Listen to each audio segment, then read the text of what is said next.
Bonjour à tous. Donc, je vais vous parler donc, de ces nouveaux risques machines. Alors, nouveaux qui ont été mis entre guillemets, parce que vous allez le constater, on est plus dans le cadre d'une évolution que d'une révolution. Enfin, sauf sur certains sujets, et on va voir ça tout de suite. Donc, dans les nouveautés de cette nouvelle réglementation, donc, on est passé d'une directive à un règlement. Donc une directive qui reste quand même un texte de loi qui n'est applicable qu'aux États membres et qui doit être transposée dans la réglementation nationale de chaque État membre pour devenir applicable à tous les acteurs économiques. Alors que le règlement, lui, il est applicable directement à tout le monde. Paf. Pourquoi on est passé finalement d'une directive à un règlement ? Tout simplement pour éviter les cas de surtransposition qu'on peut avoir dans certains États membres. Alors, ce n'est pas lié vraiment à la directive machine, mais dans d'autres domaines, on avait ce cas. Autre changement introduit par le règlement machine, donc des changements que j'ai appelés cosmétiques.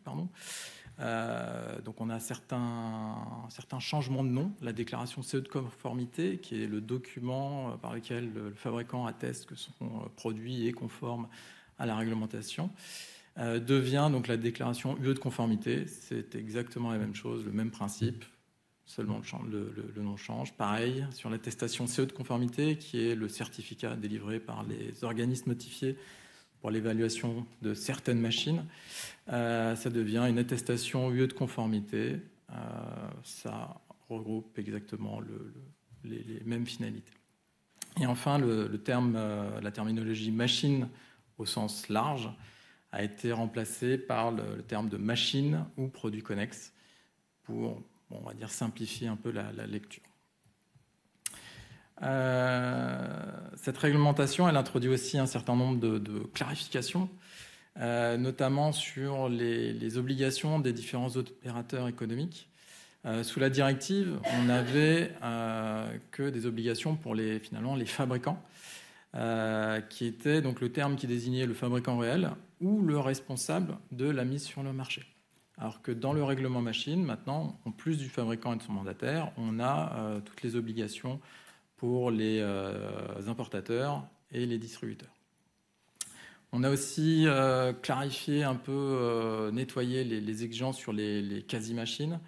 Donc on les a regroupés ensemble, c'est pas comme sous la directive, on avait un petit peu des éléments qui étaient éparpillés un peu partout. Donc là, c'est des obligations pour le fabricant qui met sur le marché sa quasi-machine. Donc maintenant, tout est dans un beau paragraphe. Et on a une nouvelle notion aussi qui a été introduite, la modification substantielle. Alors, qui est une nouvelle notion un petit peu entre guillemets, puisqu'elle existait déjà dans le cadre du guide d'interprétation de la directive machine. Donc, c'était une notion, on va dire, de droit mou, puisqu'elle n'apparaissait pas en tant que telle dans la directive. Et le guide de la directive machine prévoyait que chaque État membre mette en place les dispositions adéquates. Et donc, en France, comme l'a rappelé mes prédécesseurs, on a eu donc le guide de modification de machines édité par la DGT, par le ministère du Travail. Enfin, dans les grosses nouveautés, donc on a la prise en compte des nouvelles technologies dans cette réglementation, avec la digitalisation des notices d'instruction. Donc maintenant, on n'est plus forcé d'avoir une notice d'instruction purement physique papier. On a la possibilité d'avoir ces notices numérisées. Et puis surtout, on a introduit donc des exigences particulières concernant donc les nouvelles technologies, donc l'intelligence artificielle, alors qu'on ne retrouve pas en tant que telle, sous cette dénomination en tout cas, dans le règlement machine. On a préféré une dénomination un petit peu onirique, machine ou produit connexe à comportement ou à la logique totalement ou partiellement auto-évolutif. Quand vous voyez ça dans le règlement, c'est IA. Voilà. On a aussi de nouvelles exigences sur la cybersécurité, sur les machines mobiles autonomes et plein d'autres choses qu'on essaiera de voir tout à l'heure. Du coup, quels sont les impacts pour les fabricants de ce nouveau règlement ? Donc, comme ça a été répété, le règlement a été publié le 29 juin 2023. Il rentrera en pleine application au 20 janvier 2027. À cette date-là, on aura le rappel de la directive. Donc, avant le 20 janvier, on a uniquement la directive machine qui s'applique. Donc, ce qui veut dire pour le fabricant, il fait sa déclaration CE de conformité et le cas échéant, il a une attestation CE de conformité de la part d'un organisme notifié. Et après le 20 janvier, donc, on passe avec une déclaration UE de conformité, donc qui fera référence au règlement machine, et éventuellement les attestations UE de conformité. Conclusion, il n'y a pas de période transitoire. Donc en fait, c'est dès maintenant qu'il faut se préparer. Qu'est-ce que ça implique pour les différents opérateurs économiques? Alors, on parlait tout à l'heure donc les obligations des importateurs, distributeurs donc, qui ont été introduites dans le règlement. Maintenant, ils font partie en fait de, on va dire, de la chaîne d'assurance que des produits conformes et sûrs sont mis à disposition sur le marché européen, qui circulent sur le marché européen, puisque distributeurs et importateurs ont l'obligation maintenant de s'assurer que les machines qu'ils vendent portent le marquage CE, qu'ils ont bien la déclaration de conformité, qu'il y a bien les notices d'instruction qui sont disponibles. Et s'ils ont des doutes sur la conformité du produit, ils sont censés mener des actions adéquates. Petite particularité, un distributeur ou un importateur peut devenir fabricant. Donc, s'il devient fabricant, c'est avec tout le package qui va avec. Ça veut dire mettre en place un dossier technique, faire l'évaluation de conformité qui va bien et signer la déclaration de conformité à son propre nom. Et donc, ces importateurs-distributeurs, ils deviennent fabricants lorsqu'ils apposent le nom ou leur marque sur la machine. Donc, ils le vendent sous leur propre nom ou leur propre marque. S'ils effectuent, donc après cette mise sur le marché, une modification qui peut affecter la conformité aux ESS, donc ça, c'est potentiellement très, très large. Et enfin, s'ils effectuent une modification substantielle. Du coup, la question qui brûle les lèvres, qu'est-ce qu'une modification substantielle ? Donc, une modification substantielle, donc l'une des nouvelles notions introduites dans le règlement machine, c'est une notion qui s'applique uniquement aux machines aux produits connexes et pas aux quasi-machines. Donc, c'est une modification. Alors là, j'ai repris la définition parce qu'elle est déjà suffisamment costaud et on va essayer de voir ensemble les différents éléments. Donc, c'est une modification qui est physique ou numérique. Donc, un changement logiciel, ça peut potentiellement être une modification substantielle. Donc, qui est effectuée après la mise sur le marché ou la mise en service de la machine, qui n'est pas prévue par le fabricant. Donc, globalement, ce n'est pas une modification qui apparaît dans la notice d'instruction. C'est une modification qui affecte la sécurité par la création d'un nouveau danger ou l'augmentation d'un risque existant. Donc un nouveau danger, par exemple, c'est si on avait une machine, il n'y avait pas de danger d'écrasement, il n'y avait pas de danger de chute, de hauteur. Si on met un système d'élévation de personnes dessus, on a ce nouveau danger qui est créé. On peut avoir l'augmentation d'un risque existant. Potentiellement, c'est si on a une potence qui est prévue pour soulever 2 tonnes. Si on change de moteur pour qu'il puisse soulever 3 tonnes, et ben, la potence en elle-même, elle a quand même un risque de rupture en service qui est augmenté. Donc, ces augmentations de risque ou ces créations de nouveaux dangers, si elles nécessitent l'ajout d'un protecteur ou d'un dispositif de protection qui modifie le système de commande existant, donc ça peut être une modification substantielle. Et si des mesures de protection supplémentaires pour assurer la stabilité ou la résistance mécanique sont nécessaires. Donc, dispositif de protection ou protecteur, donc protecteur fixe, protecteur mobile, dispositif de protection, donc c'est potentiellement des composants de sécurité ou des fonctions de sécurité supplémentaires qu'on est obligé d'introduire et qui changent quand même le système de commande existant. Si derrière, il n'y a pas d'impact parce qu'on a suffisamment d'entrées-sorties, potentiellement, ce n'est pas une modification substantielle. Le seul cas où la modification substantielle n'a pas d'impact, donc ne rend pas la personne qui la modifie responsable en tant que fabricant, c'est uniquement si c'est un utilisateur non professionnel qui fait cette modification pour son propre usage. Donc si je modifie une machine dans mon garage pour moi-même, a priori, je ne fais pas de modification substantielle. Un autre point que je voulais aborder, donc, et là qui impacte directement les fabricants, et qui est très important, concerne la procédure d'évaluation. Donc globalement, le règlement machine n'a pas changé la procédure d'évaluation. On est toujours sur une grande majorité d'autocertification, comme on l'a vu ce matin. On a quelques machines qui peuvent passer par un organisme notifié, dans certains cas. Et on a tout ce qui est lié à l'IA, pour assurer la sécurité, qui, lui, obligatoirement, doit passer entre les mains d'un organisme notifié, doit être évalué par tierce partie. Donc on a le point 5 de l'annexe 1, partie A, donc qui... je fais l'économie de lire ce qui est écrit, qui correspond en fait aux composants de sécurité IA. Donc composants de sécurité, pour rappel, c'est finalement un dispositif de sécurité qui a été mis isolément sur le marché. Donc tout composant de sécurité IA avec donc l'IA qui assure la sécurité, une fonction de sécurité, doit être évalué par un organisme notifié. Le point 6, quant à lui, il concerne, on va dire, toute machine pour laquelle on a un dispositif de sécurité IA qui n'a pas été mis isolément sur le marché. Donc concrètement, c'est le fabricant qui élabore lui-même, on va dire, ses fonctions de sécurité IA, ou qui détourne un dispositif qui gérait de l'IA, enfin qui avait de l'IA, pour en faire une IA de sécurité. Donc dans ces deux cas, on se retrouve avec une évaluation par tierce partie.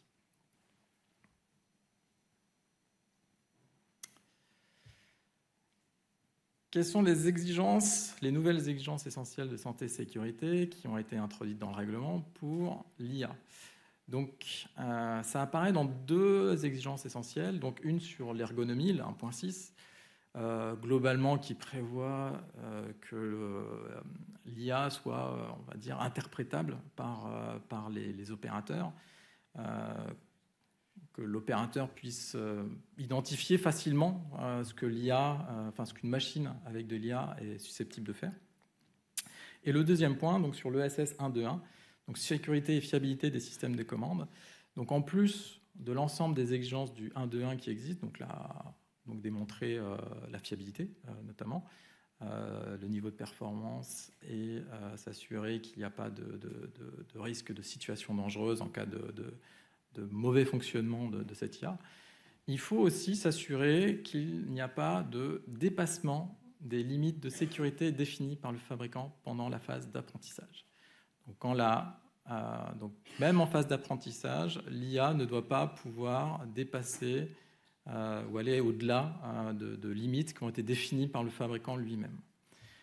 On a, on va dire, le pendant de cette exigence, c'est que l'IA ne doit pas aussi aller au-delà des fonctionnalités pour lesquelles elle a été prévue. Donc si on a une fonctionnalité, on va dire, qui est prévue pour le déplacement, il ne faut pas que ça puisse finalement agir sur les robots, les bras manipulateurs de la machine ou autre. Donc uniquement sur la fonction définie par l'IA.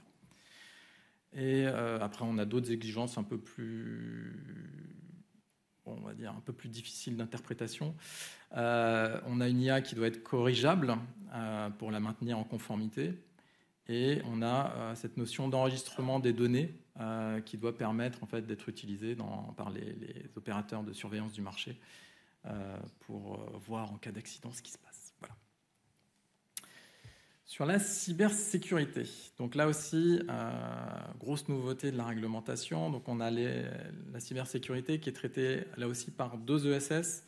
L'ESS 1.1.9 qui concerne la protection contre la corruption. Alors c'est assez intéressant parce que dans cette cybersécurité, on a deux éléments, on va dire, qui sont un peu distincts.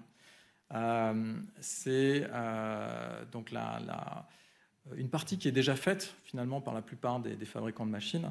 Donc s'assurer qu'on ne va pas avoir accès à des paramètres de sécurité par un opérateur qui n'est pas censé y avoir accès. Donc en gros, protéger par mot de passe ou par procédure spéciale les paramètres de sécurité de la machine. Et on a le deuxième pendant qui est là un petit peu plus compliqué, c'est la protection contre la corruption volontaire, donc typiquement contre le hacking. Et c'est cette deuxième partie qui est vraiment nouvelle dans le cadre de la réglementation machine. Dans le SS 1.2.1, donc on va avoir aussi quelques exigences qui sont liées à la cybersécurité, donc sur les influences extérieures contre les tentatives malveillantes raisonnablement prévisibles. Je vous laisse méditer. Et les changements de version logicielle. Donc ça, c'est quelque chose qui n'est pas lié au hacking, mais bien quelque chose qui existe probablement déjà dans beaucoup de machines. On a aussi un nouveau sujet qui a été introduit, donc les machines mobiles autonomes. Alors je voulais faire part de ce sujet particulier parce que l'autonomie ici, c'est pas l'autonomie par rapport à l'intelligence artificielle, c'est l'autonomie par rapport au déplacement. Donc en fait, ici ce qu'on vise, c'est les machines mobiles qui ont un déplacement automatique. Alors, on peut l'utiliser avec de l'IA, hein, mais c'est vraiment ce déplacement automatique qui est visé. Et donc a été ajoutée la possibilité d'avoir une fonction de supervision associée à ces machines mobiles autonomes qui permet d'avoir un certain nombre d'informations pour un superviseur pour lui permettre de réaliser certaines actions, notamment arrêter la machine en cas de danger supplémentaire, hein, puisqu'il y a déjà quand même toute une partie des risques qui doivent avoir été pris en compte en amont. Mais on peut avoir des cas donc, qui ont été pris en exemple, une machine qui commence à prendre feu et en fait on va l'arrêter pour éviter qu'elle propage le feu dans toute la zone. Voilà. Ensuite, on a donc là aussi sur machines mobiles autonomes des exigences concernant le déplacement avec le fait que les machines mobiles autonomes doivent être soit dans un environnement clos, soit avoir la capacité en fait de détecter les personnes et les objets. Voilà. Une autre nouveauté dans ce règlement, c'est ESS concernant donc, les contacts avec les lignes électriques aériennes. Donc, je vous ai mis quelques exemples en fait, de machines mobiles qui peuvent être concernées par ces exigences. Donc, ici, on doit essayer de prendre en compte, dans le cadre du design de la machine, ce risque de contact qui apparaît effectivement avec des grues ou des plateformes élévatrices, mais aussi, les choses un peu plus étranges, avec des machines agricoles. Et généralement, c'est avec des déploiements qui peuvent être en fait verticale et non horizontale, et ce qui fait qu'on peut toucher des lignes électriques. Voilà. Donc voilà un peu l'idée qui était derrière.